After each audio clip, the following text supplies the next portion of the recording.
हिरण पूरे दिन घास खाने में लगा रहता है, घास को प्रोटीन में बदलने में ही लगा रहता है।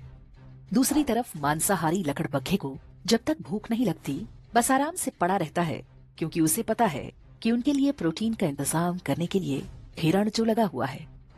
जब तक हिरण है जंगल में खूंखार जानवर चैन से सोते हैं, पर हिरण जब कम होने लगते हैं तो ये भूखे खूंखार पशु नए जंगलों की तलाश करते हैं। हमारे पूर्वजों ने भी बड़ी मेहनत से सोना, चांदी, रत्न, ज्ञान, विज्ञान इकट्ठा किया था। क्या हुआ? बाहर से कुछ लकड़बग्घे आए और सब कुछ सफाचट कर गए। आज हम ऐतिहासिक पर्यटन के नाम पर उसी विध्वंस के अवशेष देखने जाते हैं। अफगानिस्तान लिया, पाकिस्तान लिया, बांग्लादेश लिया, कश्मीर लिया, केरल और बंगाल भी लगभग जा ही चुके हैं।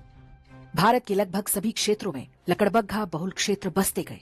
उनकी नस्ल के शिकारी परजीवी गुणों का विकास भी जारी रहा। अब पाकिस्तान और बांग्लादेश में संकट है, क्योंकि वहां हिरण लुप्तप्राय हैं। अब उन्हें नए जंगलों की तलाश है। उन्हें पता है कि पड़ोस में ही एक हरा भरा जंगल है। वहां पर पहले से ही भारी संख्या में लकड़बग्घे रहते हैं, लेकिन अभी छिटपुट शिकार से ही पेट भरने को मजबूर है। जंगल के कानून में संख्या बल सबसे आवश्यक है। इसे ही वो गजवाए हिंद कहते हैं और उनकी किताबों में इसका जिक्र हो चुका है।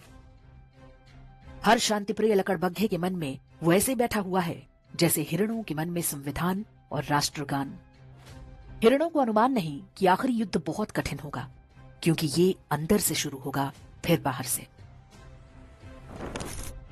जितनी तेजी से पाकिस्तान और बांग्लादेश से हिरण कम हो रहे हैं, ये युद्ध उतना ही निकट आता जा रहा है।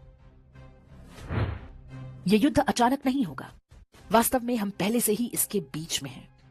विश्वास ना हो तो हैदराबाद, केरल, पश्चिम बंगाल, यूपी, हरियाणा, राजस्थान, दिल्ली आदि के लकड़बग्घा बहुल क्षेत्रों में घूम आइए।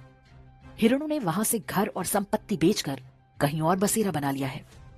लेकिन वे जिन स्थानों को सुरक्षित समझ रहे हैं, वो भी वास्तव में सुरक्षित नहीं है।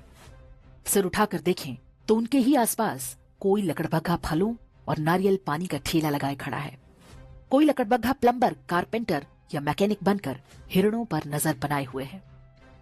हर कोने पर लकड़बग्घों की मांद भी बन रही है। आंखें और कान खोलेंगे तो सब कुछ दिखेगा।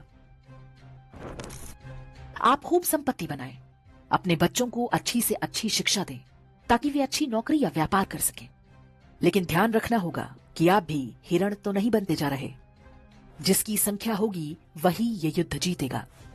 महंगाई करो ना रोकर, यदि आप 1 या 2 बच्चे तक सिमट गए तो निश्चित मानिए कि जिस घास को आप प्रोटीन बना रहे हैं वो किसी न किसी लकड़बग्घे के काम आएगा।